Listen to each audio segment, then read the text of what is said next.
Hey everyone, Tony D and Little Joan here with a hot take on the riots and some updated information. George Floyd, remember him? The official autopsy came out today, and the coroner said apparently that he had enough fentanyl in his system to OD and die, which is pretty much what, and I'm no wizard. I was the only one that said this, but that was the case. You know, that was the case early on. So people were saying that. It appeared from the transcript. He was not with it. He was freaking out over nothing. You know, people, and you watch the video, he's freaking out. Why is he freaking out? The cops aren't doing anything to him. They were trying to be as calm as possible. Yeah, he passed a bad 20, but so what? That's nothing. They would have cleared that up. He probably would have lost the 20. That probably would have been the end of it. You know, but it escalated and he died. He had a heart attack. Now, as I also said, kneeling on him probably didn't help the situation. And that's very tough to determine. But, you know, at the end of the day, he was trained to do that. That cop was trained to restrain people that way. And when people say, oh my God, he was saying he can't breathe, he was saying that from the moment they got there. He was freaking out from the moment they got there and kneeling on him. That's why they ignored him, because they just assumed he kept freaking out. And the kneeling may or may not contributed, but he would have died anyway. It doesn't make any sense to put the officer away for the murder of a guy who was going to die. He didn't intend to murder him. He didn't have, you know, there's no evidence that the guy was some sort of white supremacist or anything like that. It's just an unfortunate series of events that George Floyd brought on himself. And again, probably bad parenting. It all goes back to parenting, in my view. You know, how was George Floyd as a kid? Was he an A student that went to school all the time, or was he a wild kid who drank and smoked and, you know, was a knucklehead? You know, I mean, somebody else has to do the research, but who knows? I don't know. A lot of straight A guys who are on the straight and narrow, they're probably not going to take fentanyl. Another aspect of it was they've analyzed the video, and at some point they see like a white tablet in his mouth. The working theory is when the cops rolled up, Floyd panicked because he had fentanyl on him. So he ate it. And that's why he OD'd. Sounds like a pretty plausible theory, considering the circumstances of everything that happened. Considering his previous record. You know, there's a big difference when people who have never committed a crime in their life get pulled over, and people who are criminals who have been thrown in jail 3 or 4 times in their life or convicted of serious crimes get pulled over. When you're a law-abiding citizen and you get pulled over, you know, unless the cop's some maniac, which is exceedingly rare, or there's a big mix-up, you're probably just going to get pulled over and have a chat with the officer who's going to waste your time. He's gonna run a check on you. He's gonna realize, well, this guy's fine, and he's gonna send you on your way as long as you don't do something supremely stupid. For ex-cons, it's more of a nerve-wracking experience because they have to be on the straight and narrow a lot of times. A lot of times they're on probation, and if they're not, they could go back to prison to serve out the rest of their term. And often they're drug addicts. They're not on the straight and narrow, so they give the cops a lot of BS. And cops have a low tolerance for that because they run into that stuff every single day. So, who knows what 100% exactly happened, but, you know, this certainly was not worth planting the flag of let's save people from police brutality on the forehead of George Floyd. He is not a good model for a guy who got killed by the cops. There are plenty of innocent people who got killed by the cops and would be, well,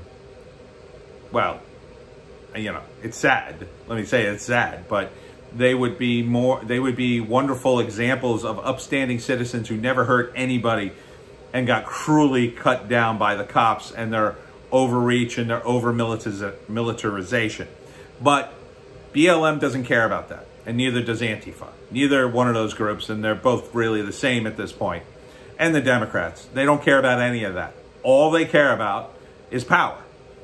And they want the power back. They want to take it away from Donald Trump.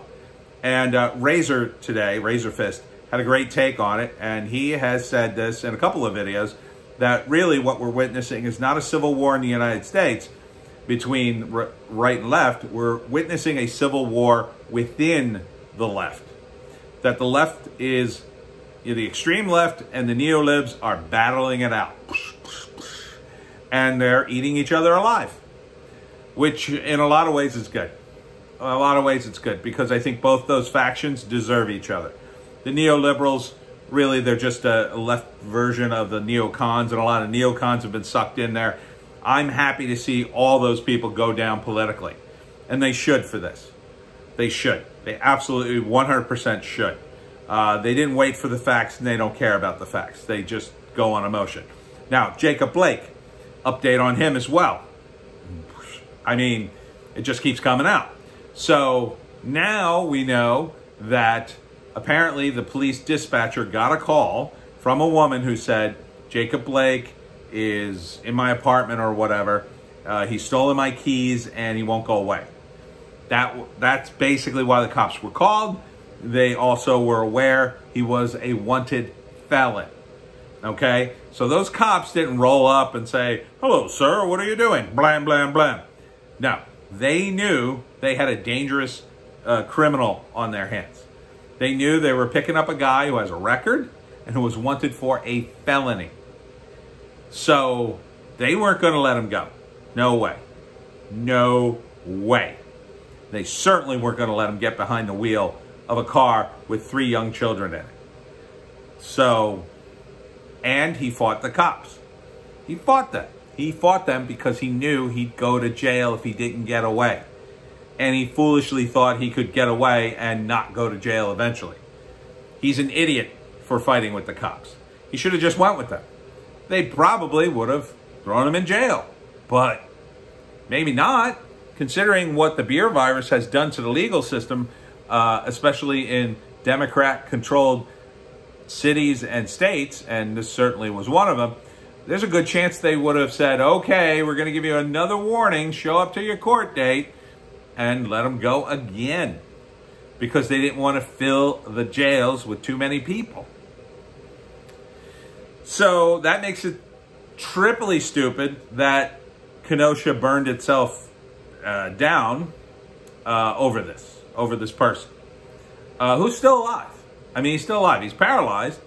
But, you know, again, that's on him. That's on him for not listening to the cops, for trying to get behind the wheel. And, you know, he was wanted. What do you do with wanted criminals? Do you just let them go? Say, oh, well, couldn't catch him. No. This is why we have cops. Get with the program, or, you know, if you're a radical leftist who don't want cops, tell me your solution in the comments of how you would have handled that situation. I mean, Jacob Blake is getting into his car. You're pointing a gun at him. He's still not listening to you. You're trying to de-escalate, and he's just going to ignore you and drive away because he already ignored his court date. He's leaving. And keep in mind, he was accused of sexual assault. He's wanted for sexual assault. You just let him go? And what will be the repercussions if he commits more sexual assaults? Will you be fired for that? Will the people who get sexually assaulted by him be able to contact you, and you will pay them money, or, you know, work for the rest of your life paying them money because you effed up, because you trusted a guy who was already had a long record, and, you know, Tell me your solution. Leftists, I don't think you have one. The solution is get in the car. Don't get in the car, I'm going to have to shoot you. That's it. So, these riots were for nothing. They were for two guys who, they had a lot of problems. And they were both criminals. Both of them. Now, George Floyd didn't deserve to die, but he did that to himself. He took an overdose of fentanyl. This guy didn't deserve to be paralyzed, but no one deserves to be shot. He didn't listen to the cops. He is lucky to be alive. He should rejoice that they saved him. And now we're in a situation where the governor of Wisconsin has finally accepted Trump's offer of federal troops. And now the federal troops are coming in to lock it down. Because last night, during the riots, 2 people were killed. 3 people were shot and 2 were killed. Now, of course, the media is spinning like, oh my God, these militia people, they're killing people and causing so many problems. That's not exactly true. Now, the militia people were there. They were trying to protect buildings and protect property. After the first night of riots, where they weren't there, Antifa has, and I'm sure the FBI are right on top of this. Man, you guys are stupid for crossing state lines. You're so dumb. You're going to prison forever. The people on that caravan of chaos, you're in so much trouble. You're in so much trouble. I promise you. The FBI has every single one of your posts. They know exactly where you were. They've been following you on cell phone towers. I mean, you live in the partial surveillance state. Dummies. At the very least, you should have thrown away your cell phones. Oh, but you got to let everybody know how wonderful and virtuous you are. Harassing people and causing problems. You're going to jail. But the kid who he ended up shooting people, so far, and you can Google the very graphic videos online. So far, it looks like he was defending himself.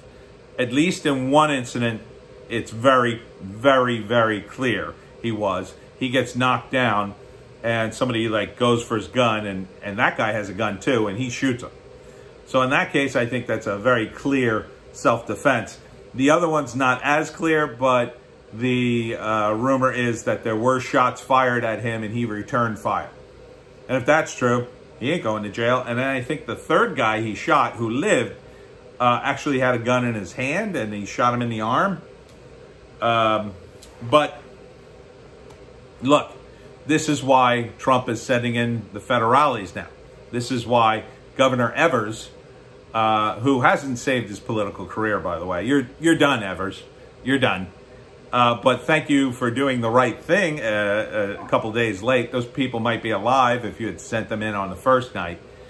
But hey, you know, you gave it a shot, and maybe the DNC will pat you on the head and give you a consolation prize. But I doubt it, because it's over. It's over now. Because we had the first Democratic mayor sort of crack, governor, crack. And he's cracked big time, and he's called in the federales. And just a matter of time for the rest of the states do it. Or they'll continue to suffer. The DNC will continue to suffer. I think the word is about to go out, or has gone out, from the DNC. Roll this back. Good luck rolling that back. Good luck after letting it go on this long. Those idiots in Antifa and BLM will not be, you know, you can't control a mob. You can't control them. They're in D.C. screaming at people in restaurants. They're maniacs. They have no sense of what the hell they're doing. You know, what they're doing isn't even productive for them. Rolling into an open-air restaurant and screaming at people to do the black power salute, or they're racist? What is that? That doesn't make any sense. And it couldn't possibly be ruder. That's very rude. I'm trying to have my sushi. I don't need you yelling at me. No. I'm going to call the waiter. I'm going to say, get rid of this maniac. I'm trying to eat sushi. But, you know, these people got right into people's faces. And, you know, where are the cops? Why aren't the cops arresting these people for trespassing? They're trespassing. That's private property. Restaurants are private property. They have customers.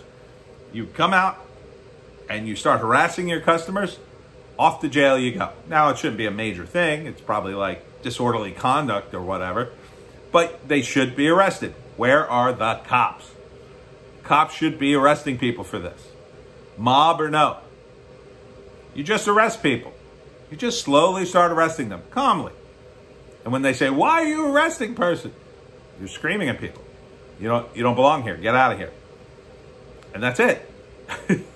And you arrest them one by one, calmly. And if they act up, you call in more cops. I mean, it's pretty basic. Pretty basic. So yeah, these riots are just going on and on and on. And no end in sight. None. But the feds coming in will squash it in Kenosha. And Kenosha? Is that it? Yeah, Kenosha. Where the characters from That 70s Show were from, by the way. I wanted to do a sketch where I do the That 70s Show's thing with the camera turning around, you know, in the basement smoking pot. But it was a little too much. I couldn't figure out how to do the smoke. And, you know, I would have needed costuming. And, it was a bit that would have been funny, but it would have been too much to do. I don't think I could have pulled it off. I would have needed wigs and shirts, and it probably would have been only like a couple of minutes long. It was like too much to do. But you can imagine it. You can imagine it in your head. Would have been a funny skit.